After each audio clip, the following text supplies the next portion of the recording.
Bonjour et bienvenue encore à notre étude sur Femmes selon le cœur de Dieu. Nous sommes en train de considérer la première femme et la dernière femme dans la Bible. Parce que la femme selon le cœur de Dieu, elle est victorieuse. Et nous voyons avec la dernière femme, elle est victorieuse à cause de Jésus-Christ.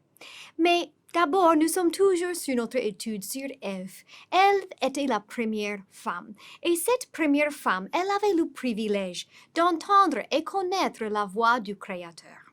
Le Créateur leur a donné une directive. Il leur a dit qu'ils peuvent manger n'importe quel fruit dans le jardin. Tous les arbres étaient bons pour manger, sauf que l'arbre de la connaissance du bien et du mal qui se trouvait dans le milieu du jardin.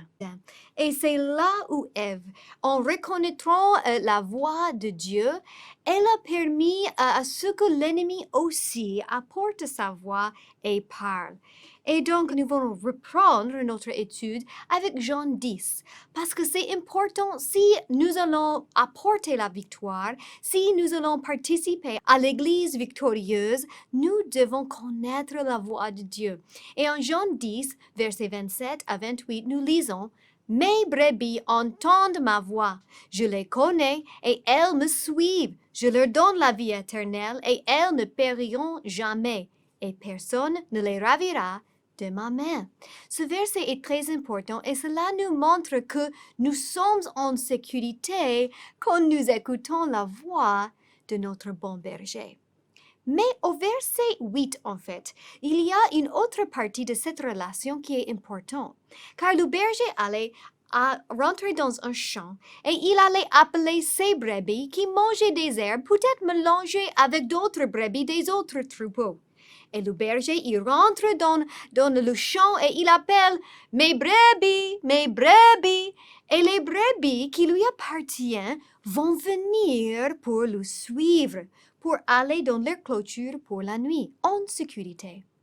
Tous ceux qui sont venus avant moi sont des voleurs et des brigands, mais les brebis ne les ont point écoutés. C'est important ici que nous connaissions la voix de Dieu, mais aussi que nous puissions reconnaître quand ce n'est pas la voix de Dieu, quand ce n'est pas la voix de Dieu. Et cela demande une maturité, à ce que notre relation avec Dieu grandisse, pour que nous pratiquions à entendre sa voix, à céder à cette voix, à croire et à suivre. Et tandis que nous répétons ces actions, nous allons reconnaître de plus en plus la voix véritable de Dieu. Parce que les autres voix vont résonner, les autres voix vont parler. Et surtout dans l'âge où nous vivons, les voix parlent. L'ennemi envoie ses doutes, il envoie la crainte, il veut nous faire ébranler, il veut que nous délaissons ce que Dieu a dit, il veut que nous relâchions la parole qu'il nous a accordée. Parce qu'il sait que si nous relâchons, il peut maintenant nous séduire aussi par le péché. Et donc, les brebis ont besoin à connaître la voix de leur berger, mais aussi à reconnaître quand ce n'est pas la voix de berger. Comme il a dit ici, en verset 8, qu'un autre, ils ne vont pas suivre. Quand un brigand, un étranger rentre dans le champ, fait entendre sa voix, « Mes brebis, mes brebis !» Peut-être il a une autre voix que la voix de notre maître. Peut-être les brebis se lèvent la tête. Ce n'est pas mon maître. Et il continue à manger. Nous voulons avoir la capacité d'entendre la voix des étrangers et dire, voilà, ce n'est pas mon maître. Voilà, je n'appartiens pas à ce mensonge. Il n'est pas mon père. Il n'est pas mon maître. Mais les voix, ils retentissent aujourd'hui partout. Mais Dieu, il veut que sa voix devienne de plus en plus précieuse pour nous, surtout dans l'âge où nous vivons. Parce que l'ennemi y vient et il devient de plus en plus bruyante. Car Ève dans le jardin, quand elle était là, elle a entendu la voix de Dieu et les indications, les directives de Dieu, mais ensuite elle a entendu aussi la voix du serpent et elle a cédé à cela. Elle a cédé, elle a permis à ce que la voix du serpent trouve place dans sa vie. En Ésaïe 55, 8 à 9, il dit « Car mes pensées ne sont pas vos pensées, et vos voix ne sont pas mes voix, dit l'Éternel. Autant les cieux sont élevés au-dessus de la terre, autant mes voix sont élevées au-dessous de vos voix, et mes pensées au-dessous de vos pensées. » C'était vraiment l'épreuve d'Ève ici. Ève avait une opportunité d'accueillir l'intelligence et la connaissance si elle mange le fruit. Mais cela ne venait pas de Dieu. Dieu a prévu à ce qu'elle grandisse dans la connaissance, mais il voulait la guider. Il ne voulait pas à ce qu'elle prenne la raccourci. Les raccourcis amènent toujours les dégâts. Et elle a suivi la voie du brigand. Et son choix l'a amenée dans la défaite. Mais qu'est-ce qui a attiré le cœur d'Ève? Pourquoi elle était même attirée à ce que le diable a dit? Surtout, c'était cette phrase qui dit « Tu ne mourras point, mais tu seras comme les dieux. Tu seras comme Dieu lui-même. » Elle était attirée à ça. Parce qu'en fait, c'est l'optique et c'est le désir de Dieu à ce que nous tous, nous grandissions dans son image et que nous devenions comme lui. Mais ce n'est pas ça que Dieu voulait pour Ève à ce moment-là. Et ce n'était pas par cette voie qu'il voulait qu'elle passe, parce que cela était gâteur pour elle. Mais elle était séduite parce qu'elle a vu la grandeur. Elle était trompée par la grandeur des paroles du diable. Les honneurs, la grandeur, la position, la reconnaissance des hommes, c'est trompeur pour nous. Alors la première femme dans la Bible, elle a trouvé la défaite quand elle a été éprouvée. Nos choix produisent les résultats et les conséquences. Et comme Dieu même, il a dit à son peuple, nos choix produisent la mort ou bien la vie. Il nous présente ses choix. Il y a la vie en ce que Dieu nous dit, quand nous croyons à ce qu'il nous dit. Il n'y a pas de bonté supérieure que la bonté qui vient de Dieu. Il y a un homme aux États-Unis qui a écrit un livre qui s'appelle « Dieu ou bonté ?» Dieu ou bonté? Et on se pose la question, mais Dieu est bon, Dieu est la bonté. Dieu est la véritable bonté. Mais il y a une bonté qui existe hors Dieu, qui est trompeur, qui séduit les gens. Les gens veulent juger par les yeux que quelque chose est bon. Et comme Ève, les gens voient à la vue que c'est bon à manger. Et ils tombent. Mais nous voulons de plus en plus apprécier, aimer et garder comme trésor ce que Dieu nous dit, les instructions de Dieu, les promesses de Dieu et la parole de Dieu. Parce que quand Dieu parle, l'homme vit. Quand Dieu parle, l'homme trouve la vie qu'il faut. Mais l'ennemi, il veut mentir à nous. Il veut nous donner peur. Si tu entends la voix de Dieu, tu vas mourir.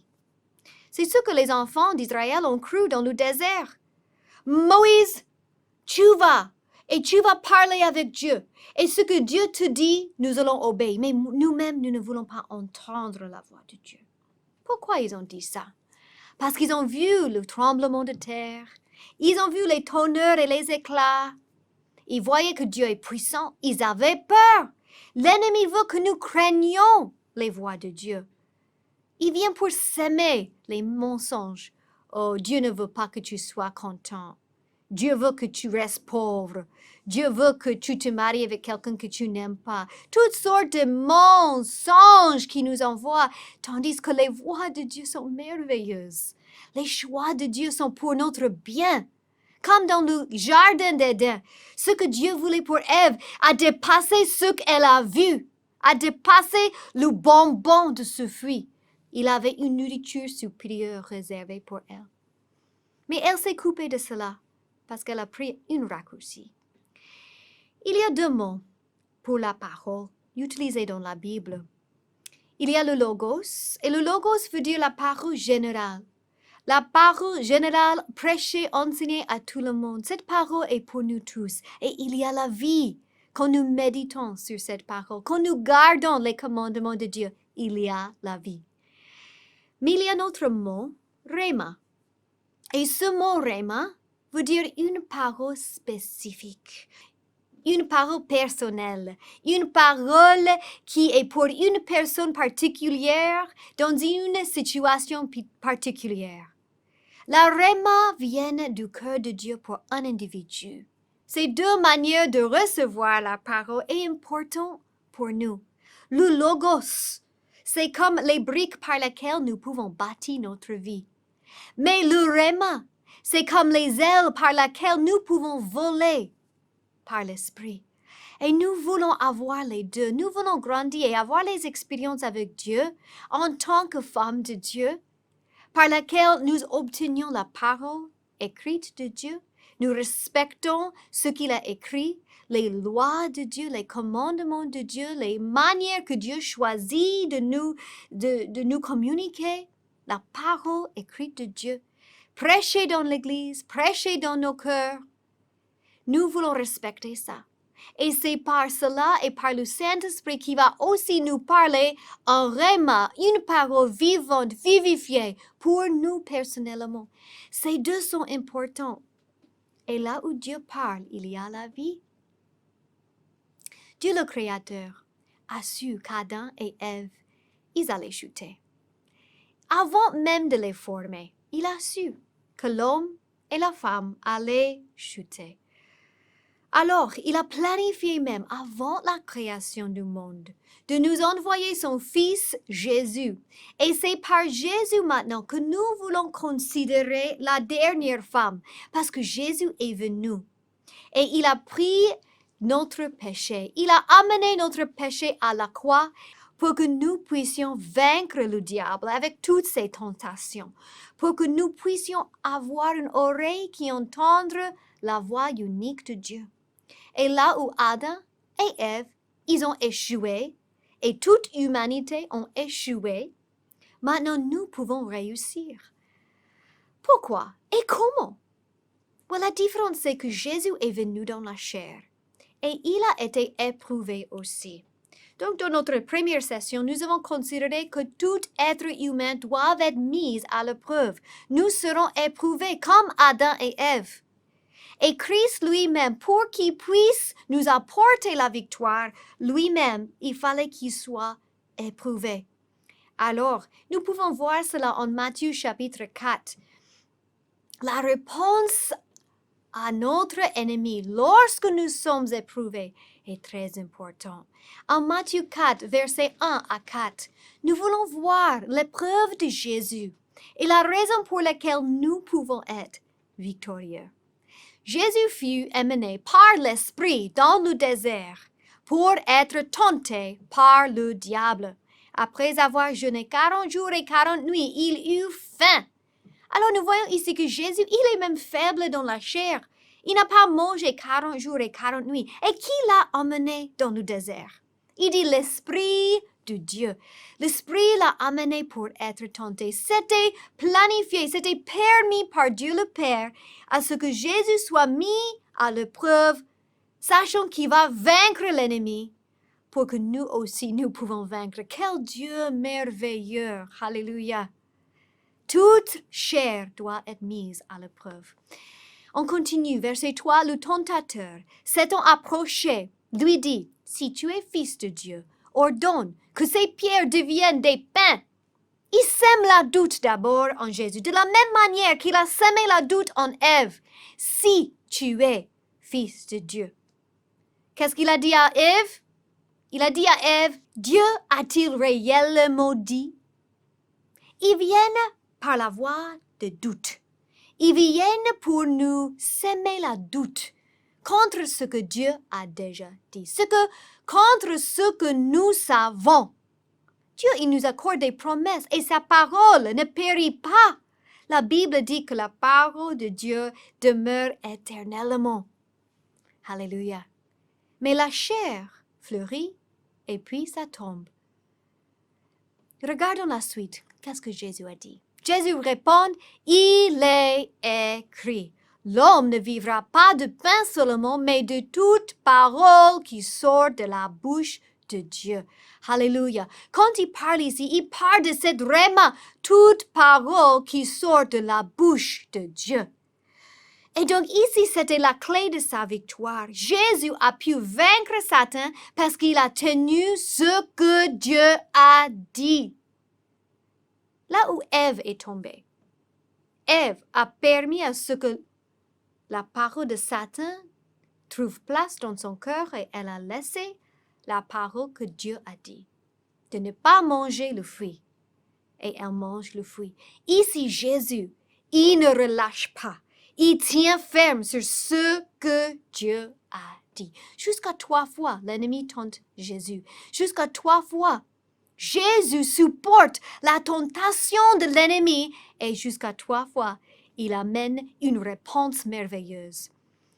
Finalement, versets 10 et 11, Jésus lui dit, « Retire-toi, Satan, car il est écrit, tu adoreras le Seigneur ton Dieu et tu le serviras lui seul. » Alors le diable le laissa. Et voici, des anges vinrent auprès de Jésus et le servaient. Alléluia. Il a été rafraîchi par les anges. Mais jusqu'à là, 3 fois, il est tenté et 3 fois, il tient ferme sur la parole de Dieu. Nous aussi, car Jésus a vaincu, il nous montre le chemin. Comment résister au diable quand il vient avec ses voix mensongères? Il veut nous faire douter. Il veut nous faire affaiblir dans notre croyance sur ce que Dieu a dit. Et donc, nous voulons faire comme Jésus a fait. Nous voulons tenir ferme sur ce que Dieu a dit. Si Dieu a dit de ne pas toucher l'arbre, nous ne devons pas le toucher. Et nous devons confesser continuellement ce que Dieu a dit. Donc, nous vaincrons par la parole. Cette parole est importante pour nous. Cette parole est puissante pour nous purifier. Jésus a gardé cette parole dans son cœur face au mensonge. Et Christ, il a vaincu et il nous donne le même pouvoir, comme nous voyons en Jean chapitre 1 et le verset 12. Là, il dit, « Mais à tous ceux qui l'ont reçu Jésus, à ceux qui croient en son nom, le nom de Jésus, elle a donné le pouvoir de devenir enfants de Dieu. » Alléluia! Nous sommes maintenant enfants de Dieu. Si nous avons reçu Jésus, si nous croyons au nom de Jésus, nous faisons partie de l'Église glorieuse de Jésus-Christ. L'Église n'est pas un bâtiment. L'Église, c'est un ensemble de croyants qui tiennent ferme sur la parole de Dieu. C'est un ensemble de ceux qui ont mis foi dans le nom de Jésus. Alléluia. Ils sont les enfants de Dieu. Et Dieu y travaille pour nous aider à grandir, pour parvenir à une maturité, pour que nous puissions résister à notre ennemi avec tous ses doutes, toutes ses flèches, toutes ses attaques. La dernière femme, elle est vainqueur comme Christ est vainqueur. Nous trouvons cette femme en Apocalypse chapitre 12. Et elle représente l'Église. Et nous voyons dans cet dernier temps comment l'ennemi, il vient après la femme. Il vient pour détruire la femme. Il vient avec une bouche mensongère. En Apocalypse 12, nous voyons comment il lance les paroles comme une rivière contre elle. Sortant de sa bouche, c'est toutes sortes de mensonges, toutes sortes de tromperies, toutes sortes de paroles. C'est une bataille de paroles. Et les paroles, ils trouvent le lieu de bataille dans nos pensées. Ce que nous entendons est très important dans ces derniers jours. À qui nous écoutons est très important dans ces derniers jours. À quelle voix nous cédons est très important. C'est ça qui va déterminer si nous allons remporter la victoire ou non. Jésus, il a pu vaincre. Amen. Il est vainqueur et il nous montre comment aussi tenir ferme. Car les attaques du diable deviennent de plus en plus récentes, fréquentes, de plus en plus fortes. Il a parlé doucement à Ève dans le jardin, mais dans le dernier temps, nous voyons avec l'Église de Jésus-Christ en Apocalypse 12, c'est comme une forte rivière qui vient contre elle. Mais Dieu est capable de nous rendre vainqueurs. Si nous voyons notre verset clé ici, Apocalypse 12 et le verset 11.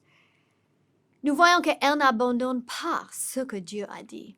Voici les 3 moyens par lesquels l'Église et la femme du dernier temps, elle est victorieuse. Ils l'ont vaincue à cause du sang de l'agneau et à cause de la parole de leur témoignage. Et ils n'ont pas aimé leur vie jusqu'à craindre la mort. Alléluia! La femme selon le cœur de Dieu, elle est victorieuse parce qu'elle continue à croire ce que Dieu a dit. Car elle tient ferme sur la parole écrite et dite de Dieu. Elle ne permet pas que les flèches de doute restent dans son cœur, mais quand ces flèches viennent, elle les repousse en disant ce que Dieu a dit, en récitant la vérité, et elle ne dialogue pas avec l'ennemi. Dans ces 3 domaines, nous voulons apprendre de l'Église du dernier temps comment nous aussi, nous pouvons vaincre l'ennemi. Il dit qu'elle croit au sang de l'agneau. Elle applique le sang à sa vie personnelle. Ce n'est pas une sang général, c'est personnel pour chaque individuel. Chaque individu doit appliquer le sang de l'agneau sur leur vie pour savoir que mes péchés me sont pardonnés et pour être protégé contre notre ennemi. Et c'est par ce sang que nous sommes les suiveurs de Christ. Il a versé ce sang pour nous. Il a versé ce sang pour payer la dette que nous avons à cause de nos péchés. Mais ensuite, deuxièmement, elle garde la parole de vérité. Elle discerne ce qu'il est vrai et ce qu'il est faux. Ce qu'il est vrai et ce qu'il est faux.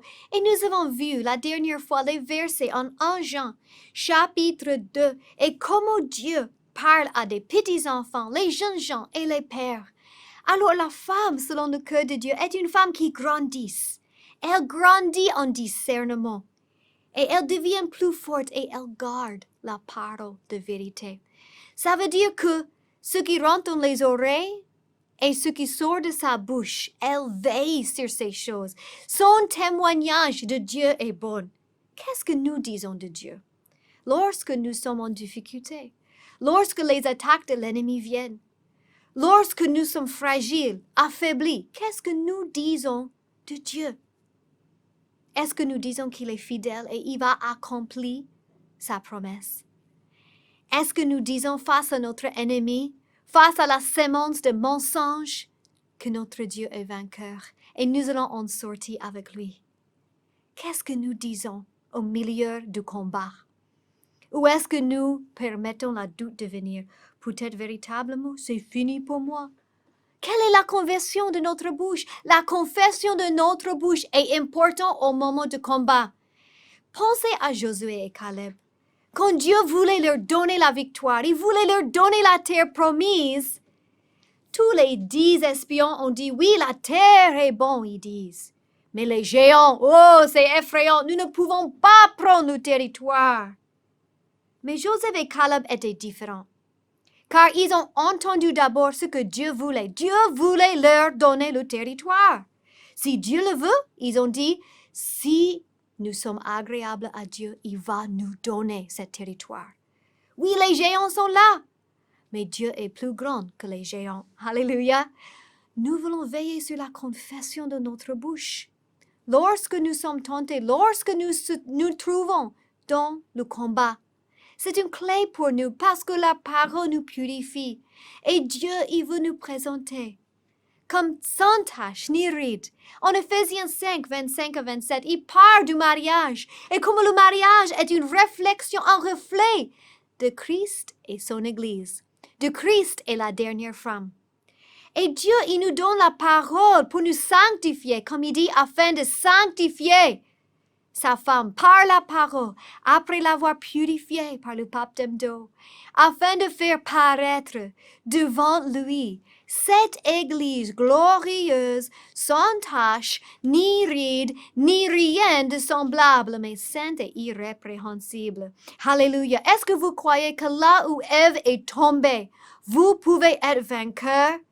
Là où Ève a fait un mauvais choix, nous pouvons obtenir la grâce à cause de Christ pour choisir la bonne voie, pour choisir la victoire, pour choisir la vie.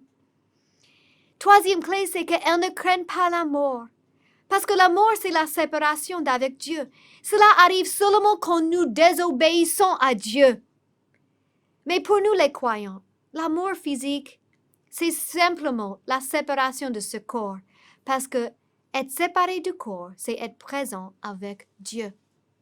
Alors quand nous n'avons plus de crainte, maintenant nous pouvons nous reposer dans les bras de notre Sauveur, sachant et ayant confiance qu'il va choisir ce qui est le meilleur pour nous.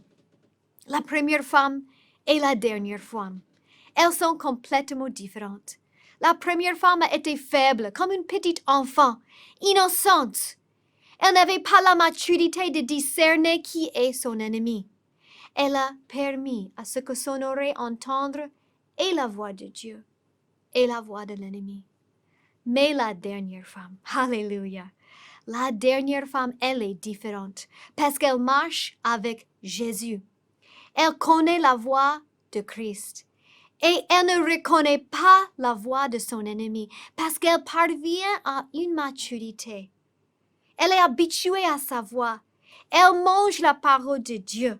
Elle médite sur la parole de Dieu et elle connaît la vérité. Elle garde la vérité dans son cœur. Elle confesse la vérité par sa bouche. C'est la clé pour être vainqueur parce que la bataille se trouve dans nos pensées. Et dans ces derniers jours, nous voyons les attaques, surtout dans nos pensées. Nous voulons être fortes. Nous voulons résister à notre ennemi, mais la bataille est maintenant. La bataille, c'est aujourd'hui.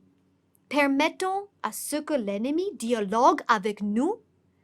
Fermez les oreilles et écoutez simplement et uniquement la voix de Dieu. Répétez dans votre cœur ce que Dieu t'a dit. Je dis toujours à la femme, si toi tu as reçu une parole de Dieu, il faut l'écrire. Si Dieu te parle, par sa parole, il faut l'écrire. Il faut garder cela tout près à votre cœur pour que cela ne vous laisse pas. Gardez la parole de Dieu dans le cœur. Que nous puissions faire les bons choix. Que nous puissions choisir la vie éternelle. Que nous vaincrons le menteur Satan en choisissant toujours et en croyant toujours ce que Dieu a dit. Que Dieu vous bénisse.